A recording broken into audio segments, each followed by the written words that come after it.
ಪಾತ್ರೆ ಬಿಸಿಗೆ ಇಟ್ಟಿದ್ದೇನೆ. 2 table spoon ಅಷ್ಟು ಕುಕ್ಕಿಂಗ್ ಆಯಿಲ್ ಎಣ್ಣೆ ಹಾಕೋಣ. ಎಣ್ಣೆ ಬಿಸಿ ಆಗಲಿ. ಎಣ್ಣೆ ಬಿಸಿ ಆದ ನಂತರ 1/4 ಟೀ ಸ್ಪೂನ್ ಸಾಸಿವೆ ಮಸ್ಟರ್ಡ್ ಸೀಡ್ಸ್ ಹಾಕೋಣ. ಸಾಸಿವೆ ಚಟಪಟ ಆಗಲಿ. ಸಾಸಿವೆ ಚಟಪಟ ಆದ ನಂತರ 1/2 ಟೀ ಸ್ಪೂನ್ ಉದ್ದಿನ ಬೇಳೆ ಉಡದ್ ದಾಲ್, 1/4 ಟೀ ಸ್ಪೂನ್ ಹಿಂಗು. ಫ್ಲೇಮನ್ನು ಲೋ ಅಲ್ಲಿ ಇಟ್ಕೊಂಡಿದ್ದೇನೆ.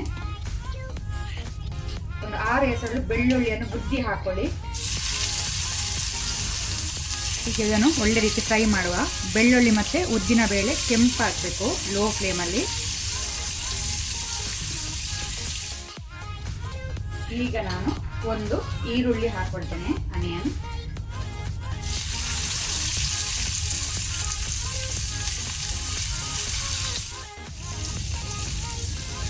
ಸಾಲ್ಟ್, ಉಪ್ಪು ರುಚಿಗೆ ತಕ್ಕಷ್ಟು.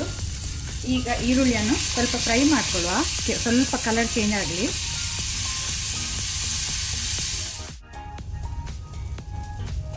ಈರುಳ್ಳಿ ಕಲರ್ ಚೇಂಜ್ ಆಗಿದೆ. ಈಗ ನಾನು ಇಲ್ಲಿ 3 ಮೀಡಿಯಂ ಸೈಜ್ ಬದನೆಕಾಯನ್ನು ಸಣ್ಣಕ್ಕೆ ತುಂಡು ಮಾಡಿ ನೀರಿಗೆ ಹಾಕಿ ಇಟ್ಕೊಂಡಿದ್ದೆ. ಸೊ ಅದನ್ನು ಹಾಕೊಳ್ಳೋಣ. ಈಗ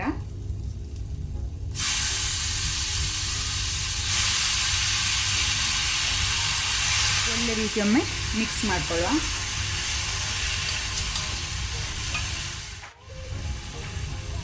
ಈಗ ನಾನು ಫ್ಲೇಮನ್ನು ಮೀಡಿಯಮಲ್ಲಿ ಇಟ್ಕೊಂಡೆ.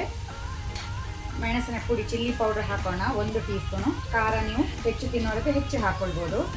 1/2 ಟೀ ಸ್ಪೂನ್ ಅರಶಿನ ಟರ್ಮರಿಕ್. ಆನಂತರ 1 tea spoon chicken curry masala ಹಾಕೊಳ್ತಾ ಇದ್ದೇನೆ. ಒಳ್ಳೆ ರೀತಿ ಮಿಕ್ಸ್ ಮಾಡ್ಕೊಳ್ಳುವ.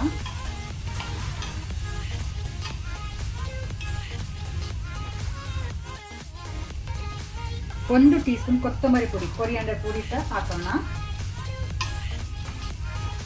ಸ್ವಲ್ಪ ಒಂದು 30 ಸೆಕೆಂಡ್ ಮಸಾಲವನ್ನು ಫ್ರೈ ಮಾಡ್ಕೊಳ್ಳುವ ಮೀಡಿಯಂ ಫ್ಲೇಮಲ್ಲಿ.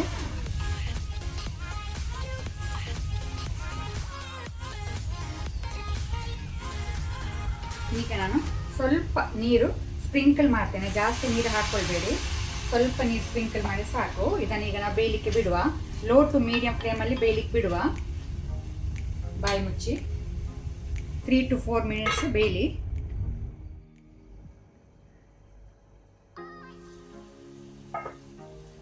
ಬದನೆಕಾಯಿ ಬೆಂದಿದೆ. ಅಲ್ಲಿಗೆ ನಮ್ಮದು ಬದನೆಕಾಯಿ ಪಲ್ಯ ರೆಡಿ ಆಗಿದೆ ಸರ್ವ್ ಮಾಡಲಿಕ್ಕೆ. ನೀವು ಬೇಕಂದರೆ ಸ್ವಲ್ಪ ತೆಂಗಿನ ತುರಿ, ಕೊಕೊನಟ್ ಗ್ರೇಟೆಡ್ ಸಹ ಹಾಕ್ಕೊಳ್ಬೋದು. ನಾನು ಹಾಕೋದಿಲ್ಲ.